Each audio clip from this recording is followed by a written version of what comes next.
Assalamualaikum warahmatullahi wabarakatuh. Halo Sobat Mistis, balik lagi sama saya Sabrina.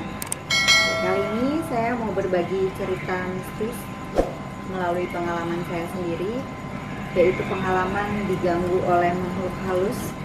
Saya digangguin sama kuntilanak sampai benar-benar ngerasa ketakutan. Awalnya saya pulang kantor habis liputan sekitar jam setengah 3 pagi. Saya biasa pulang lewat basement kantor. Jam segitu udah sepi banget, udah gelap kondisinya. Saya jalan terus biasa lewat pintu belakang. Terus saya mulai masuk ke gang. Nah, dari seberang gang kos yang saya tinggali sekarang itu udah mulai kecium bawang sejenis melati mungkin ya. Udah kecium bau melati, saya udah mulai agak gelisah, panik gitu. Ini bau dari mana? Karena sebelumnya nggak kecium bau apa-apa, biasa aja, udara malam. Itu mulai agak bau melati.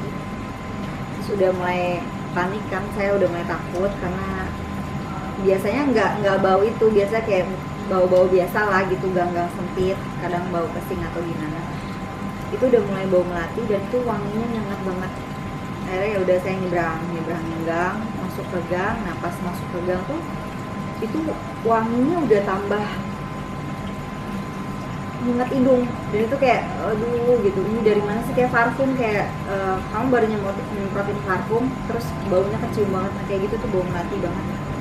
Dan itu lama-lama dari bau melati ke bau bangke. Jadi perubahannya tuh drastis banget. Tadinya bau melati terus langsung kayak bau bangke busuk. Terus udah mulai panik kan, jalan sepi, setengah 3 itu udah sepi banget, setengah 3 pagi jalan sepi, nggak ada orang. Sementara lampu di gang itu memang sering mati, dan memang sampai sekarang juga keadaannya kalau saya pulang malam selalu mati lampunya. Saya mulai jalan lumayan lah ya, dari gang ke arah kosan tuh sekitar mungkin 5 menit saya jalan. Di pertengahan jalan gang kosan saya itu kan memang ada pagarnya gitu, Nah, mendekati pagar itu ada angin gitu berhembus, karena di pagar itu di sebelahnya ada bangunan kosong. Itu dulunya katanya bekas kosan bertingkat tinggi, dan itu udah lama kosong. Itu ada angin dari situ, yang tadinya nggak ada angin tiba-tiba ada angin kencang banget. Terus sontak saya kaget, kuntilanak muncul depan mata saya. Itu tinggi banget, mungkin ada kali 2 meter, tinggi banget. Dan dia cuma senyum, tapi senyumnya tuh kayak tante judes gitu, senyum gitu. Asli takut, itu yang mau teriak tapi nggak bisa. Akhirnya kayak cuman astagfirullahaladzim, terus akhirnya gue lari. Ya udah lari sekencang-kencangnya, mau teriak juga susah kan. Akhirnya lari. Untungnya nggak jauh kan dari gang, kayak pagar gang gitu sampai ke kosan tuh nggak jauh. Akhirnya lari sekencang-kencangnya, itu udah takut banget, udah kayak mau nangis gitu, tapi nggak ada orang. Sampai akhirnya masuk ke kosan. Kosan aku kan di pagar gitu kan, masuk jam segitu udah dikunci dong pintu depannya. Akhirnya nyari ini kan di tas, nyari gitu kunci, mana sih, nggak ketemu gitu kan. Namanya panik gitu kan, udah takut gitu, udah nggak ada orang, sepi lagi, nggak gelap. Akhirnya sampailah dapat kunci. Aku buka kunci, aku banting pintunya, aku kunci, langsung aku lari ke kamar.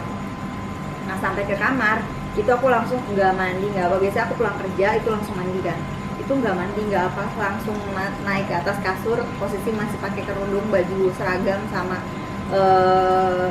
sepatu gitu. Nah, itu sepatu aku tendang, akhirnya aku copot, tapi kaos kakinya ya udah masih dipakai. Sampai akhirnya aku nutupin pakai selimut gitu kan, sambil takut terus baca gitu sebelum pokoknya baca surat-surat yang aku tahu lah gitu, supaya mengusir si makhluk itu. Nah, akhirnya sampai di situ kayak udah ngerasa takut, capek mungkin karena aku juga pulang kerja, ketiduran akhirnya gitu kan. Nah, besoknya ya udah tenang, nggak keganggu lagi sampai mungkin sekitar 2-3 hari. Itu posisinya hari Kamis malam Jumat. Itu aku lagi datang bulan. Nah, Nah lagi datang bulan itu lagi apa ya, lagi sakit-sakitnya hari pertama ya. Kalau misalnya kalian cewek pasti tahu lah ya sakit head datang bulan hari pertama tuh gimana. Nah itu aku nggak kerja seharian, sampai besoknya tuh nggak kerja, dari hari Kamis sampai hari Jumat tuh nggak kerja. Nah dari mulai maghrib tuh udah ngerasa nggak enaknya tuh udah beda gitu kan.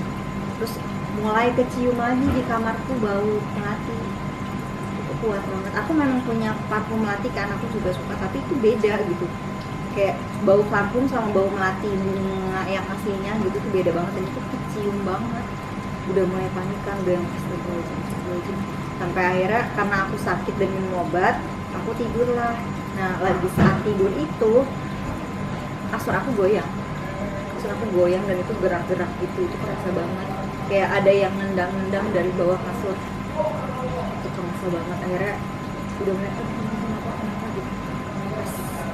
Akhirnya aku beraniin untuk turun kan, karena udah panik soalnya kasurnya tuh udah kayak goyang-goyang, gimana sih, nggak wajar goyang-goyang kasurnya, udah panik kan. Sampai akhirnya pas aku lihat ke, ini kayak di film-film horor ya, aku lihat ke kolong kasur gitu dan dia ada di bawah kasur aku.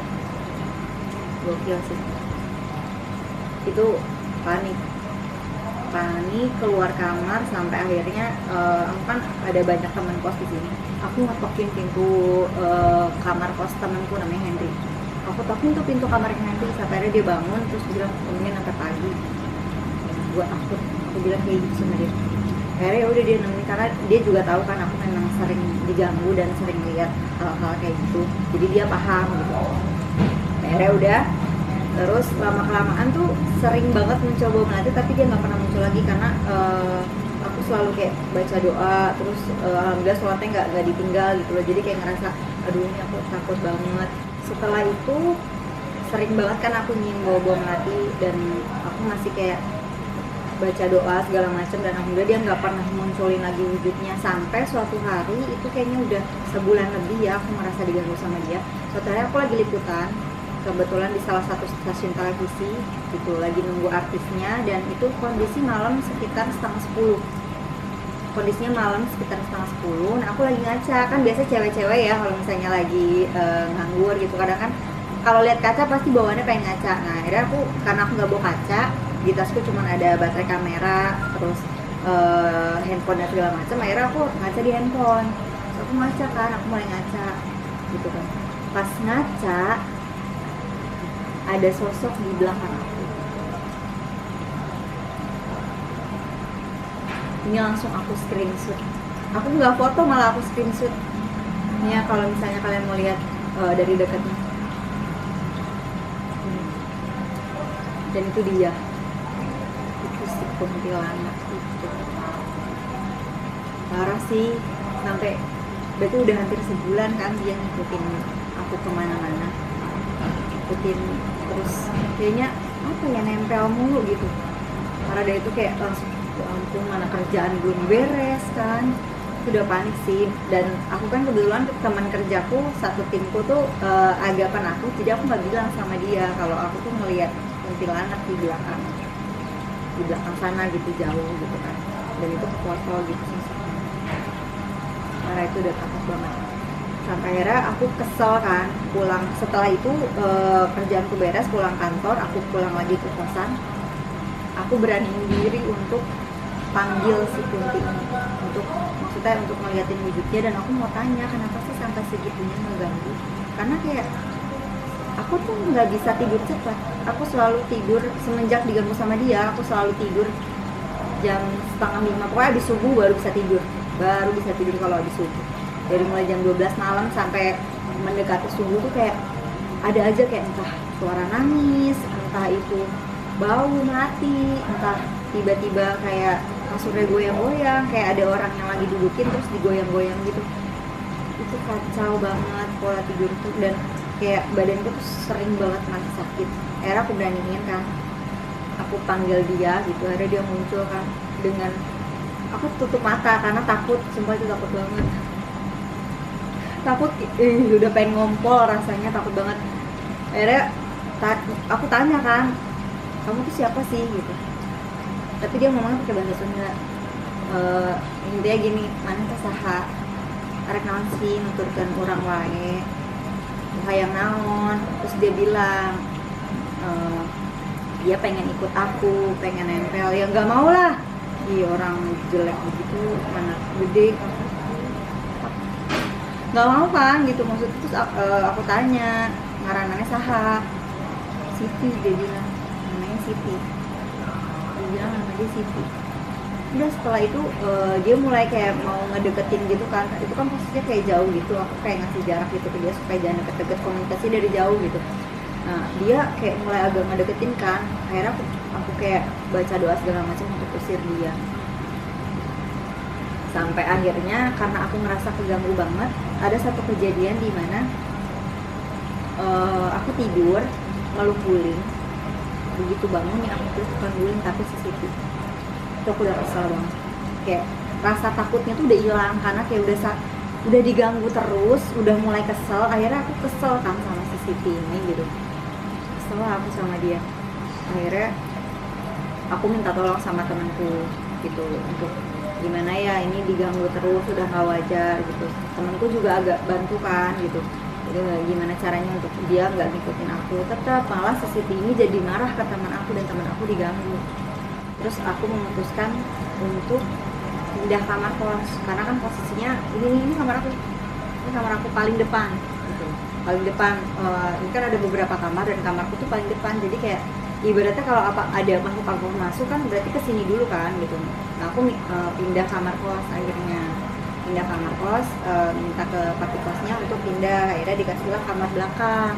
Setelah itu dikasih kamar belakang belum sempat aku tempatin kan, belum aku tidurin, aku pulang kampung karena udah merasa diganggu banget kan. Aku pulang dulu ke Bogor, aku sementara tidur di Bogor dulu beberapa hari. Nah sampai pada saat seminggu kalau nggak salah deh aku di Bogor, aku pulang lagi lah ke sini karena udah ngerasa tenang. Terus tanya juga sama orang tua harus gimana kalau diganggu segala macam. Akhirnya udah tuh ngerasa tenang, udah kayak oke, aku bisa tamanin diri aku gitu. Sampai akhirnya aku pulang ke sini, aku dapat cerita dari papi kos, dan ini lumayan heboh sih, satu kosan heboh dan menyenangkan. Sobat Mistis, kali ini aku nggak mau cerita dari aku aja, aku akan kasih cerita juga dari versi orang yang memang dibilang saksi lah ya dari kisahnya si Siti ini.